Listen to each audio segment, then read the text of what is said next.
마태복음 5장 7절에서 12절을 중심으로 천국 시민의 특성 두 번째 시간입니다. 맨 처음에 공부 시작할 때도 말씀드린 것처럼 이 본문을 산상수훈을 다시 다루게 된 이유가 우리가 잘못 생각하는 게 많다 하는 거기서 나왔습니다. 그때 시간에도 말씀드렸지만 여기서 나타나는 이 모습들은 믿을 때 우리에게 주신 것입니다. 받은 거기 때문에 우리가 해야 될 것은 실천을 해야 되거든요. 근데 교회는 지금 어떤 태도를 취하고 있냐면은 천국을 가려면 이런 조건이 있어야 된다 생각해가지고 자꾸 심령이 가난하게 해주십시오. 애통하게 해주십시오. 이렇게 기도하고 있습니다. 그러니까 하나님의 계획과는 전혀 다르게 이해하고 있고 다르게 행동하고 있거든요. 이번 시간에 그런 것들을 좀 새로 정리하고 넘어가겠습니다. 강조해서 말씀드리는데요. 이거는 받았습니다. 그래서 성경도 하나님의 백성에게는 이런 특성이 있다. 이런 특성이 나타난다. 이렇게 말씀하고 있는 거거든요. 안 나타나는 거에 대한 질문은 그 본인 책임입니다. 그거를 교회가 거꾸로 생각해가지고 받아놓고 그거 가지고 달라고 그러니까 뭘 놓치냐면 진짜 해야 될 일을 놓칩니다. 이런 점들이 이제 개선돼야 되겠습니다. 이거는 받은 거고 그 다음에 우리가 생각해야 될 것은 뭐냐면은 이걸 받은 다음에 이걸 어떻게 해야 되나, 하나님이 왜 이걸 주셨는지, 이걸 받은 사람답게 사는 길은 무엇인지, 이거를 교회가 생각하고 노력해야 되거든요. 우리는 이제 그런 의미에서, 그런 관점에서 이 본문을 다시 한번 생각해 보겠습니다. 이 팔복이라 보통 얘기하는데 재밌게도 네 개는 먼저 시간에 했던 네 개는 사람 속에 있는 것들을 설명하고 있고, 오늘 다룰 네 개는 사람들이 행동하는 것, 외면으로 드러나는 것을 다루는 이런 특성이 있습니다. 설명을 좀 더 보탠다면은 앞에 했던 네 개는 내 속에 있는 것을 찾아봐야 되고, 그 다음에 지금부터 다루는 네 개는 남에게 내가 어떻게 하는지 이렇게 찾아보면은 도움이 되실 것 같습니다. 다섯 번째 복이 뭐냐면 긍휼히 여기는 자, 이렇게 나오고 있습니다. 그래서 이제 긍휼하다는 얘기는 여러분들이 대부분 아시는 얘기인데 구약의 두 단어를 설명드릴게요. 하나는 라함이라는 단어인데 슬픔과 애통을 의미하고 있습니다. 그러니까 상대방의 처지를 깊이 이해하고 그 사람들의 입장에서 슬픔을 느끼는 그런 것을 얘기하고 있고, 또 하나는 헤세드 하는 단어인데 이거는 비슷한데 좀 달라요. 상대방의 감정을 공감할 뿐만 아니라 그 사람의 어려움을 해결하기 위해서 내가 어떠한 희생이라도 치르는 그런 의미로 설명되고 있습니다. 특별히 여기 헤세드는 하나님의 긍휼을 설명할 때 주로 사용되고 있어요. 물론 라함이라는 단어도 쓰고 있지만 많은 부분에 있어서 헤세드라는 용어로 쓰고 있습니다. 그건 아마 성경에서 강조하기 위해서 그랬던 것 같아요. 하나님이 죄인인 우리의 처지를 충분히 이해하시고 우리의 고통과 우리의 어려움을 이해하시고 우리를 그 죄에서 건져주시려고 희생을 치르신 것, 십자가를 지신 것, 그런 이제 의미가 여기 포함되어 있는 것이. 그런 사람에게는 결과가 어떻게 되냐면 하나님으로부터 긍휼히 여김을 받을 것이다. 여기 이제 긍휼히 여김을 받을 것이요 하는 얘기가 미래 수동태로 되어 있거든요. 하나님으로부터 오는 것, 그 두 가지 의미가 같이 있는 것이죠. 예, 믿는 사람에게는요, 우리가 믿는 순간 긍휼의 마음이 생겨요. 이걸 정리해 보면은 하나님이 나를 긍휼히 여기시는 것을 이해해요. 깨닫거나 이해하고 경험하게 되죠. 그리고 동시에 나도 남을 긍휼히 여기는 마음이 생겨요. 그러니까 우리 살아가면서 다른 사람에 대해서 긍휼이 없거나 다른 사람에 대해서 긍휼을 베풀기 싫거나 그럴 때는 우리가 빨리 깨달아야 됩니다. 내 상태가 지금 안 좋구나. 오늘 얘기가 다 비슷하게 한 가지로 표현이 될 텐데요. 말이 나왔으니까 이거 말씀드리고 넘어갈게요. 생활하다 보면 그럴 때가 참 많이 부딪혀요. 왜냐하면은 이 사람하고 둘이 다퉜어요. 다퉜는데 아니면 사이가 좀 안 좋아요. 근데 그 중에 한 사람에서 얘기를 해요, 나한테. 그럴 때 보면은 이 사람 얘기를 듣다가 보면은 화가 날 때가 있어요. 왜냐? 저 사람이 너무했네. 저 사람이 너무하네. 화가 날 때가 있거든요. 근데 이게 참 속기 쉬워요. 우리가 주의해야 돼요. 왜냐하면은 그 순간에는 우리가 하나님의 말씀 옳은 것을 가지고 옳은 거 그런 것을 따지는 것 같지만 실제로 뭘 잃어버리고 있냐면 긍휼을 베풀 기회를 지금 잃어버리고 있는 것입니다. 하나님의 사람들이 해야 될 반응은 두 사람이 이럴 때 거기서 재판장 노릇하는 것이 아니라 그렇다고 또 어려움 당한 사람 몰라라 할 것도 아니고 그 대신에 주의해야 될 것이 잘못한 사람을 심판하려고 하지 말고 그 사람을 불쌍히 여기는 마음이 생겨야 되고 또 그 사람이 그 잘못에서 그 죄에서 벗어나도록 내가 희생해야 될 부분이 있으면 희생을 하려고 하는 그런 반응이 나와야 되거든요. 근데 이게 잘 안 되죠. 왜 안 되냐면 우리가 첫 번째로는 이해를 못하기 때문이고 두 번째로는 훈련이 안 돼 있기 때문입니다. 결국에 무슨 얘기냐면 우리가 믿는 사람임에도 불구하고 하나님이 우리 마음속에 긍휼히 여기는 마음을 주셨음에도 불구하고 우리는 그렇게 못 살아가고 있는 거예요. 팔복을 따져보면 다 그래요. 다시 반복되는 얘기지만 근본적으로는 그게 뭔지를 이해를 못해요. 뭔지를. 그러니까 배우는 건 더 어렵죠. 그래서 은혜 받을 때 왜 노력을 해야 되냐면 바로 이유가 여기에 있습니다. 사람들은 이렇게 생각할지 모르겠어요. 은혜는 그냥 주시는 거라 그랬는데 뭘 노력해야 되나 이렇게 이제 의문이 생길 텐데 은혜는 그냥 주시는 게 맞아요. 그거를 받으려고 노력하라는 얘기가 아닙니다. 받은 다음에 이게 뭔지를 알려고 노력하라는 얘기입니다. 안다면은 이거를 실천하려고 노력하라는 얘기예요. 이 선을 분명히 해야 됩니다. 그러니까 받는 거는 선물이지만 받은 다음에는 사람의 노력이 필요해요. 그리고 주는 거는 선물이었지만 그 사람이 받아서 노력을 했기 때문에 나중에 상을 주시는 것이거든요. 하나님이 공평하신 분이죠. 믿는 사람에게 은혜는 다 골고루 주세요. 이런 팔복을 그대로 주신다고요. 그리고 거기에 수고한 거에 대해서 나중에 상을 주시는 거죠. 그런 것을 늘 기억하시고 여러분들도 내가 어떻게 이해하고 어떻게 교육, 훈련을 해야 될지 이건 이제 스스로 판단하고 노력을 해야 됩니다. 참고로도 말씀드릴 것은 뭐냐면 긍휼이 있을 때 같이 나타나는 게 있어요. 뭐냐면 첫 번째로 오래 참음이죠. 오래 참는다 하는 얘기는 정확하게 번역하면 이렇게 번역할 수 있어요. 분노로부터 거리가 먼 감정, 분노를 자제할 수 있는 힘 이렇게 표현할 수도 있겠죠. 긍휼을 베풀려면요 오래 참아야 돼요. 그리고 오래 참는 사람은 자기 속에 일어나는 분노를 다스릴 수가 있어야 됩니다. 이거를 다스리지 못하면 거꾸로 분노를 못 다스리면 오래 참지 못하고 오래 못 참는 사람은 긍휼을 베풀기 참 어렵습니다. 긍휼을 베푸는 훈련할 때 참고하시기 바랍니다. 그 두 번째 이제 관용인데 이 관용은 다른 사람을 있는 그대로 용납하고 받아들이는 것입니다. 그 사람의 있는 모습을 있는 그대로, 성격을 있는 그대로. 이것도 어려워요. 실제로 하다 보면요. 왜 어렵냐면 우리는 누구를 대할 때 어떤 사건을 겪을 때 자꾸 남에게 요구를 해요. 너 이래야 되지 않느냐. 너 이렇게 해라. 그거를 표현하든 안 하든 요구를 해요.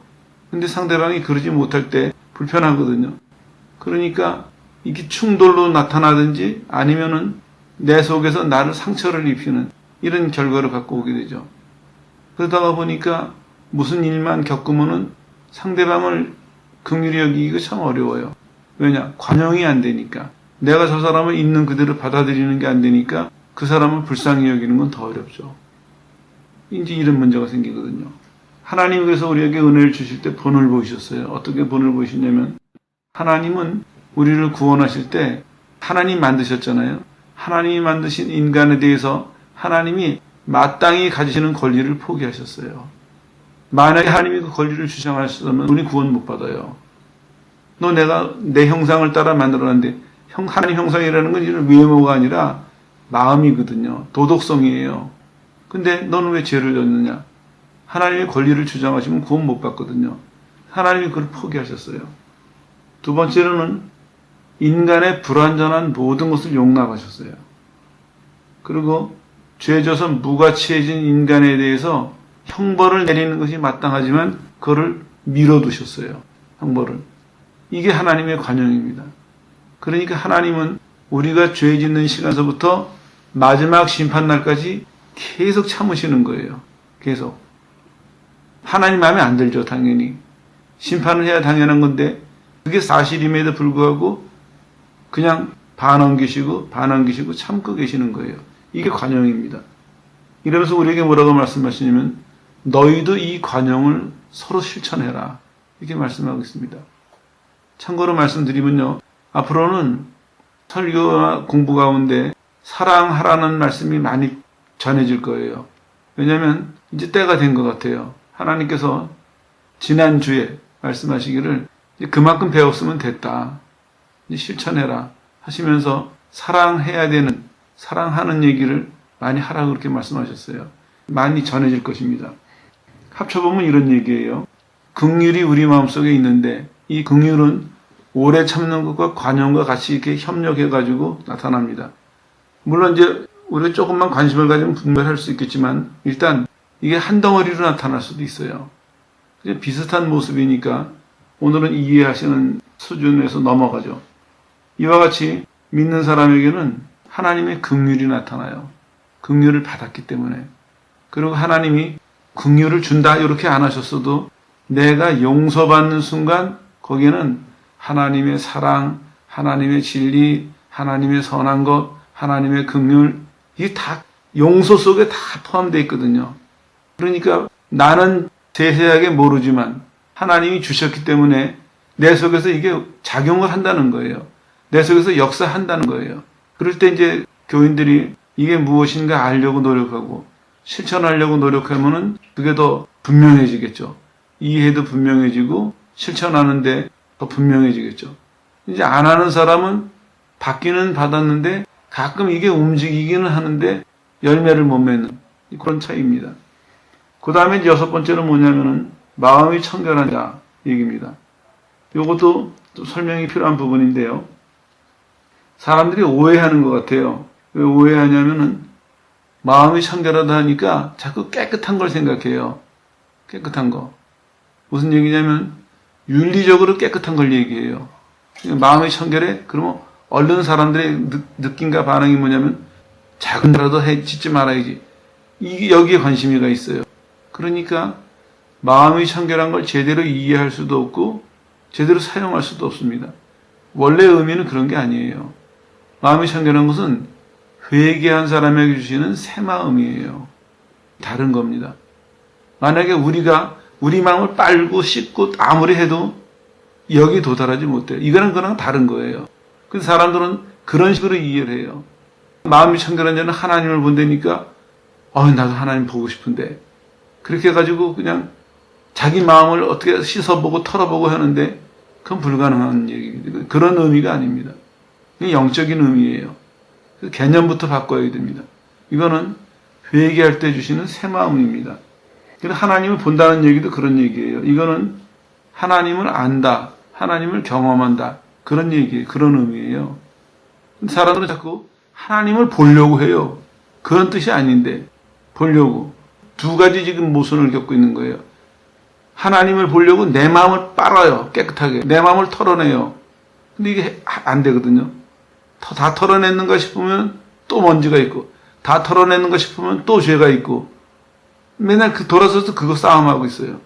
하나님 보려고 아무리 눈을 부릅뜨고 지켰다 보세요. 하나님 볼 수 있나? 못 보는 거거든요. 이게 영적인 얘기입니다.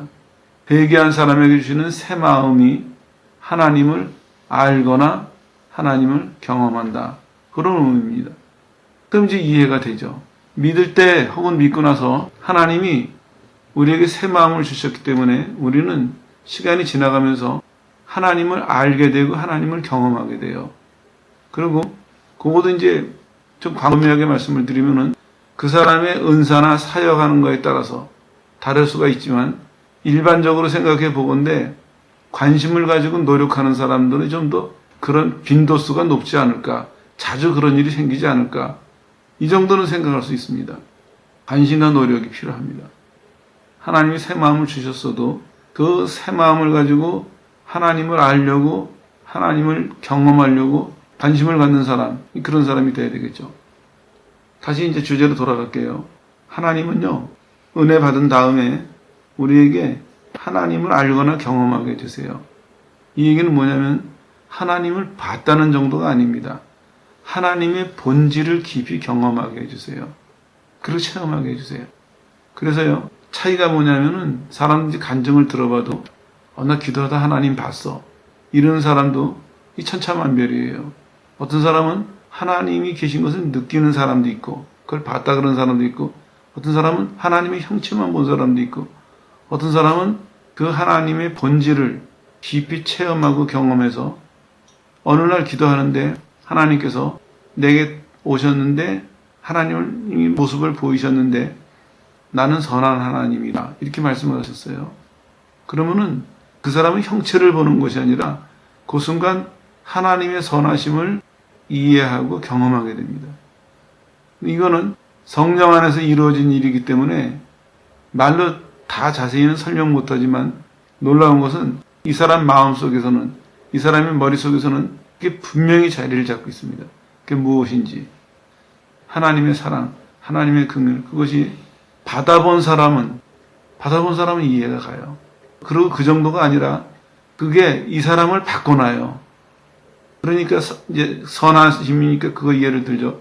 하나님의 선하심을 이 사람이 경험하는 순간 뭐 어떻게 되냐면 선함이 무엇인지 몰랐던 사람이 선함을 행하지 못했던 사람이 그것을 이해하고 행하게 돼요. 근데 수준이 어떤 수준이냐면 하나님의 선하심 수준대로 행하게 되거든요. 보는 게 다르고 깨닫는 게 다르고 행하는 게 달라집니다. 그래서 교인을 두 가지로 분류가 돼요. 어떤 사람은 다음 주일에 말씀드리려고 하는데 머리로 이해해서 믿는 사람은 보이는 그 정도 수준이에요. 사람들도 우리는 선을 행해야 됩니다. 그러면 이런 게 선이겠지 해서 사람이 생각하고 행할 수 있는 수준에서 행하는 사람이 있어요. 그런데 성령 안에서 살아가는 사람들은 하나님의 수준에서 그걸 이해하고 경험한 대로 그걸 그대로 실천에 옮기려고 하는 물론 하나님과 똑같지는 않겠지만 그 원동력은 그 방법은 하나님의 것을 가지고 그걸 실천하려고 하는 그런 사람이 있어요. 근데 이건 차원이 완전히 다릅니다. 하나는 생명이 없는 것이고 하나는 생명이 있는 것입니다. 그만큼 차이가 나는 것이거든요. 그런 얘기입니다. 마음이 청결한 사람이 하나님을 본다 하는 얘기는 바로 이런 얘기입니다. 그래서 하나님이 우리에게 주신 참 큰 은혜예요. 기존에 여러분들이 생각하셨던 것처럼 그럼 내가 청결해야지 하는 것을 내 책임으로 받아들인 사람한테는 불가능한 얘기지만 이거를 하나님의 선물이구나 받아들인 사람에게는 하나님 주신 새 마음을 통해서 하나님을 계속 이해하고 계속 경험하게 되는 것이죠. 그리고 그러는 것만큼 내가 그런 사람으로 살아갈 수 있게 되는 것입니다. 그게 가능한 것입니다. 그래서 성경은 우리에게 하나님 말씀대로 살라고 요구하고 있는 것이고요. 사모해야 됩니다. 그리고 성경에 오늘 기록된 얘기는 이런 얘기예요. 너무나 당연한 얘기라고 있습니다. 너무나 마땅한 얘기를 하고 있습니다. 성경을 보면서 이 구절을 봤을 때 믿는 사람들이 이 구절을 본다면 각자가 마음속에서 아멘 있으니까요. 아멘 하면서 각자가 경험했던 거 쭉 생각이 나겠죠. 그게 정상입니다. 하나님의 말씀 바로 그래야 됩니다. 우리가 여기 좀 잘못된 게 제가 자꾸 가르치는 쪽으로 생활하다가 보니까 교인들은 그냥 와서 배워요. 근데 실은 그게 아닙니다. 하나님의 말씀이 읽혀질 때 하나님의 말씀이 전해질 때 배워야 되는 부분도 있지만 예를 들어서 10가지가 오늘 전해졌다 했을 때 10가지 중에서 한두 개만 새로 배우는 것이고 나머지는 화답을 해야 됩니다. 맞습니다. 하나님. 나 그거 뭔지는 압니다. 하나님 내 그거 경험했습니다. 하나님 내가 지금 그렇게 살고 있습니다. 화답해야 되는 거거든요. 왜냐? 하나님이 다 은혜를 주시기 때문에 특히 팔복에서 이거 잘 해결하고 넘어가야 됩니다. 팔복을 쭉 읽으면서 교인들은 8개의 복에 대해서 화답해야 돼요. 맞습니다. 하나님 내가 죄인이었는데 내 심령이 가난하게 하셔서 하나님의 은혜를 받게 하셨습니다. 애통하게 하셨습니다. 그거 다 화답해야 될 얘기입니다. 이런 거 있구나. 이런 걸 해야 되니 천국 가는구나. 하나님 마음도 가난하게 해주시고 애통하는 마음도 주시고 그렇게 이해할 게 아니거든요. 특별히 심령이 가난한 여기에 많은 사람들이 걸리는 것 같아요. 왜냐? 나는 하나님을 못 받고 성경을 가만히 보니까 청결한 자는 마음이 청결해야 하나님을 본다고 했는데, 그럼 나는 하나님을 못 봤으니까 나는 마음이 청결하지 않은 사람이구나, 이렇게 결론을 내려버리고, 이제는 하나님은 날 보러 오셨는데 나는 돌아앉아가지고 내가 청결해야지 하나님 본다. 이거는 잘못 배운 거죠. 잘못 배웠거나 잘못 생각하고 있는 것입니다. 꼭 기억하십시오. 계속 우리는 고쳐나갈 것입니다. 또 제가 재밌는 걸 하나 발견했어요. 뭐냐면은 예수님이 제자들 처음에 부르실 때 내가 너를 사람 낚는 어부가 되리라 하셨거든요. 근데 다른 곳에서는요, 사람을 고치는 사람이 되리라, 이런 표현도 있어요. 얼마나 기쁜 발견인지 모릅니다. 물론 이해는 했어요. 그랬는데 성경적인 증거를 찾았습니다. 예, 앞으로 우리는 그런 일에 더 치중할 것입니다. 왜냐하면 하나님이 나한테 맨 처음에 은혜를 주셨을 때 에베소서 4장을 주셨어요. 온전케 해라. 그리스도의 장성한 분량이 되도록 온전케 하라. 난 늘 고민이었어요. 왜 고민이냐면 나는 신학을 했고 헌신을 했는데 왜 나는 나가서 전도를 안 하고 나는 가르치려고만 할까? 이게 늘 부담이었어요. 근데 시간이 가면서 하나님이 계속해서 확인해 주시는 것이 그거예요. 제자들도 마찬가지였죠. 베드로나 이런 사람들은, 나머지 제자들은 대부분이 가서 회개하고 구원받으세요, 복음을 전했습니다. 근데 사도 바울만 유난히 여러분 예수를 믿고 하나님의 의에 이르십시오, 의를 전했거든요. 그렇다고 바울이 더 수준이 낮다 이런 얘기는 아닙니다. 바울도 복음을 전했어요. 회개하고 구원받으라를 전했는데, 근데 바울에게는 한 가지 표현이 더 따라다니고 있습니다. 의라는 얘기. 그래서 나도 결론을 내렸어요. 아, 내 사명과 은사가 이쪽이구나. 그러고 나니까 모든 일이 다 정리가 되는 거예요. 그러고 나서 발견되는 것이 또 바로 그것이었습니다. 하나님이 사람을 낚는, 구원의 길로 회개시키는 일도 해야 되지만 제자들이 사람을 온전히 고치는 일도 해야 되는구나. 계속 성경을 볼 때마다 그래요. 귀신 들린 사람을 고치는 일도 말씀을 많이 하심으로 인해서 정신을 온전하게 만들고, 이게 은사인 것 같아요. 아무튼 그래서 강조할 계획입니다. 다시 본론으로 돌아가죠. 첫 번째는 개념이 잘못됐습니다. 이런 시간을 통해서 여러분들이 성경적인 개념을 이해하셔야 돼요. 거기서 다시 시작해야 됩니다. 성경적인 개념을 바로 이해하면은 그것에 대한 방법, 태도 달라질 수 있거든요. 거기서부터 고쳐나가자고요. 바로 알고 바르게 받고 바르게 사용하는, 이걸 이제 목표로 하고 고쳐나가야 됩니다. 그 얘기 좀 더 할까요? 하나님을 알고 체험하는 사람은 교제와 동행이 가능합니다.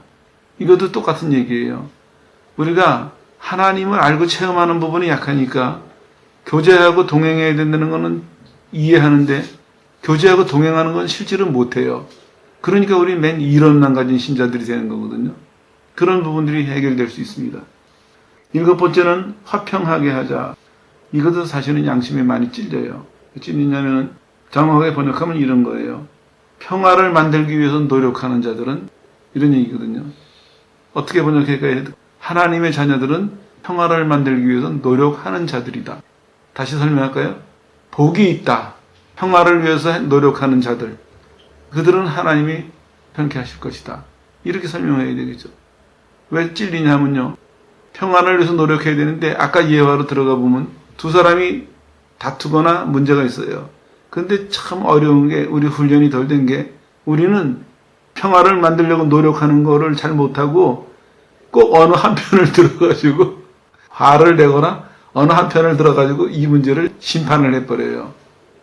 가만히 뒤돌아보면 이런 실수 참 많이 저지르고 살아요. 하나님은 평화를 만들기 위해서 노력하는 것을 주셨는데 우리는 평화를 만들기 위해서 노력해야 될 기회를 번번이 놓친다는 얘기입니다. 이거 곧 개선해야 됩니다. 예수님은 어떻게 하셨습니까?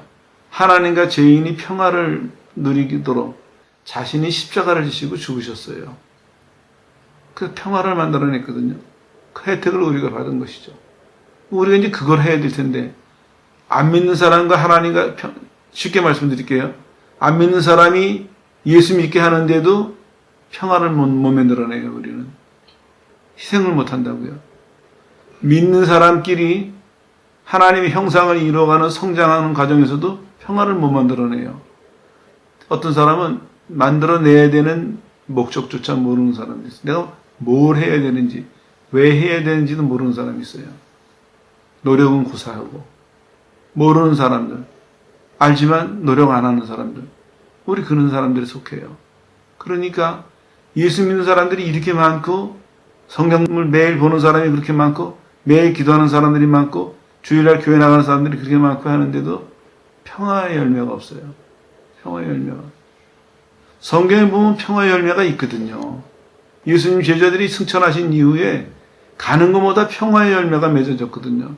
죄인들과 하나님이 화목하게 되고 사람과 사람 사이에 화목이 이루어지고 그래서 거기서 원수끼리 사이가 좋아져서 감사와 기쁨과 평안이 찾아오고 하나님께 찬송이 들려지고 없는 것 중에서도 이거 참 낙제점 중에서도 점수 낮은 것 같아요.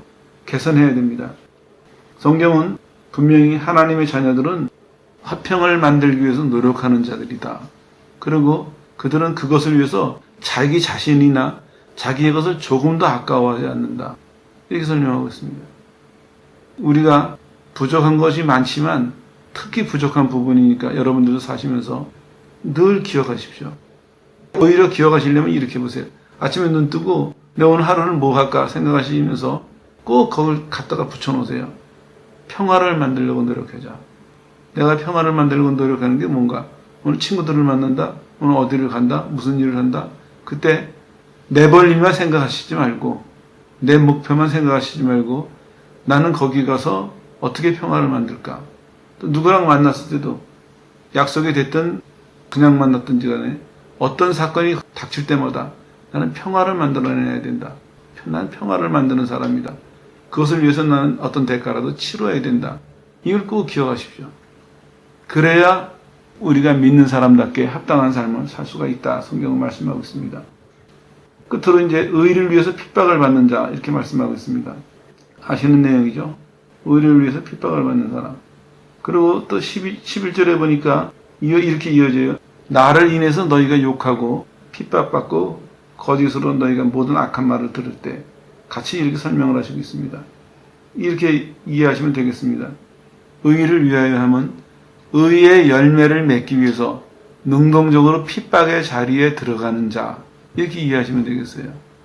그러니까 앞에 거랑 비슷하죠. 평화를 만들려고 노력하는 것처럼 의의 열매를 만들기 위해서 내가 자진해서 그게 핍박의 자리라도 가는 사람, 그런 사람이 된다는 것입니다. 하나님은 그런 사람이 될 수 있도록 그런 사람으로 살 수 있는 마음을, 그런 은혜를 주셨다. 이렇게 성경은 말씀하고 있습니다.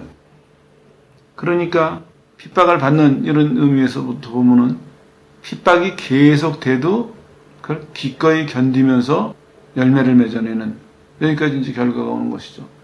근데 한 가지 좀 참고라고 말씀드릴 것은 의도 구분할 필요가 있어요. 왜냐하면 요새 뭐 한국 상황을 특히 보면은 정치 대통령 선거다 뭐다 해가지고 사람들이 이제 잘못을 따지고 막 이러는데 그러다가 보니까 자연적으로 생각나는 것이 의거든요. 의. 사람들은 이제 이런 기회에 네가 더 정의로웠냐, 내가 더 정의롭냐 이건 이제 따져요. 근데 성경의 얘기는 그런 얘기가 아닙니다. 그건 사회의 정의입니다. 성경의 얘기는 그게 아니라 하나님의 의를 얘기하고 있습니다. 사회 정의는 윤리적인 것, 도덕적인 것, 사회가 정의하는 사회 규범에 입각해서 사회 정의를 따져요. 그러니까 그거는 그 기준에서 옳고 그른 것을 따질 수가 있습니다. 근데 하나님의 의는 하나님과의 관계에서의 의입니다. 하나님의 기준에서의 의입니다. 이거 우리 구분해야 돼요. 왜 구분해야 되냐면 제 개인적인 의견이지만 좀 걱정스러운 게 사회가 혼란하다 보니까 믿는 사람마저도 막 휩쓸리는 거예요, 거기다.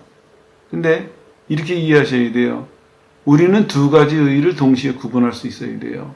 하나님의 의와 사회 정의. 근데 이제 안타까운 거는 사람들이 나라를 걱정하다가 보니까 정의로워야 된다 생각해가지고 누가 정의로운지 찾다가 보니까 하나님의 의가 아니라 사람의 기준에 사회 정의로운 기준을 가지고 의로운 자를 자꾸 찾게 돼요. 의로운 자를 지지하게 되고 그건 아닙니다. 옛날에 선지자들은 어땠을까요? 선지자들은 보는 대로 판단하지 않고 보는 대로 움직이지 않았습니다.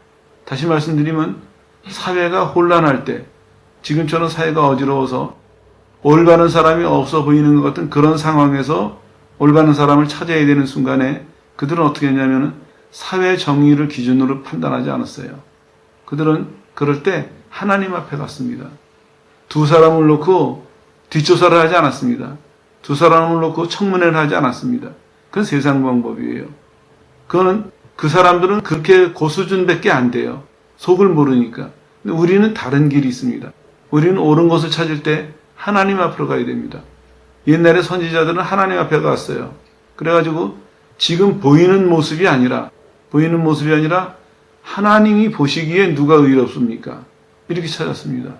그러다가 보면은 물론 이제 대체적으로는 사람 보기에 옳은 사람이 하나님 보시기에도 옳겠죠. 예외적인 경우가 있어요. 뭐냐면은 지금은 이 사람이 불의해 보이지만 그러나 결국에는 하나님에 의해서 고쳐질 사람도 있거든요. 잘못하면 이제 어느 정당을 편드는 것 같은데 전 그런 거 없습니다.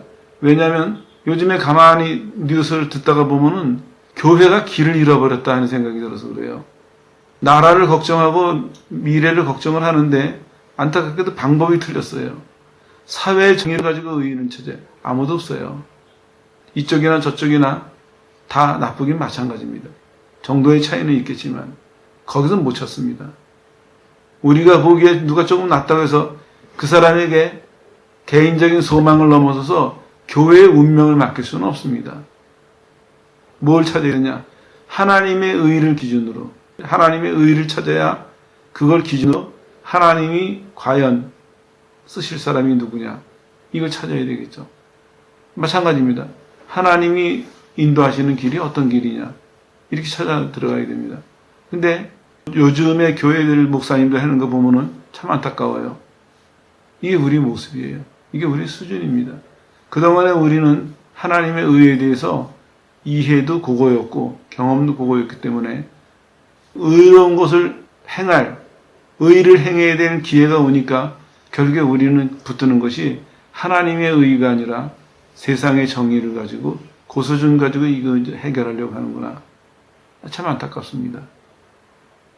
그런데도 교회는 마치 우리는 하나님의 자녀니까 의를 지금 우리가 피해를 보더라도 손해를 보더라도 핍박을 받아도 우리는 의를 지금 외쳐야겠다. 의를 행해야 되겠다. 그게 아닌데 진짜는 못 붙들고 있으면서 껍데기 어떤 거 하나 붙들고 있으면서 마치 하나님의 의를 집행하는 것처럼 교회가 착각을 하고 있습니다. 깨어나야 됩니다. 근데 그것이 한 가지 문제만이 아니에요.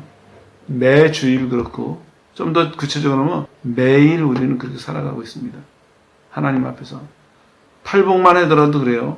하나님이 팔복을 우리에게 주셨는데 그리고 그걸 가지고 사는 모습을 보면서 복되다 기뻐하시고 나중에 이거 상 줄게 축복하시고 있으신데 우리는 팔복을 받았어요. 근데도 우리는 뭔지도 모르니까 쓸지도 모르고 우리는 세상에 어떤 허접한 거 하나 붙들고 하나님의 자녀로서의 모든 권리와 모든 책임과 의무를 다하는 것처럼 세상에 허접한 걸 붙들고 우리는 하나님 앞에서 참 너무 당당하게 나가고 있습니다. 우리가 빨리 우리 모습을 보고 부끄러움을 깨달아야 돼요. 버려야 됩니다. 다 버리고 선지자들처럼 고백해야 돼요. 하나님, 내 의는 누더기와 같습니다. 우리가 주장하는 의나 우리가 주장하는 세상의 정의는 이건 누더기와 같습니다. 하나님의 의에 목말라 하고 하나님의 의에 굶주려 하고 그것이 채워졌을 때 기뻐하고 그것을 실천하는데 온 힘을 다하는 이런 사람들, 이런 교회가 되어야 되거든요. 이게 우리가 회복해야 될 부분입니다. 참 답답해요. 사람들이 성경의 개념을 모르니까 이해도 못하고 경험도 못하니까 세상의 수준으로 이해하고 세상의 수준으로 생각하고 사는 거예요. 그러니까 본인들은 아주 뽐내는지 모르지만 그게 정말 어색하고 정말 부끄러운 모습이거든요. 지금 살아있는 것을 가지고 해야 되는데 죽은 걸 가지고 그걸 죽은 거라고 우기고 있으니 얼마나 하나님 앞에 부끄럽겠습니까? 일부러 말씀드린 이유가 있어요. 왜냐? 우리가 충격받지 않으면 돌아서지 않습니다. 특별히 신앙도 그래요. 죄인이 회개하고 돌아올 때 하나님이 죄에 대한 자각을 주세요. 죄에 대해서 의식을 깨워주시거든요. 그때의 충격은 정말 엄청납니다. 왜냐하면 내가 지은 죄가 깨달아질 때 곧바로 얼로 연결되면 지옥의 심판으로 연결되거든요.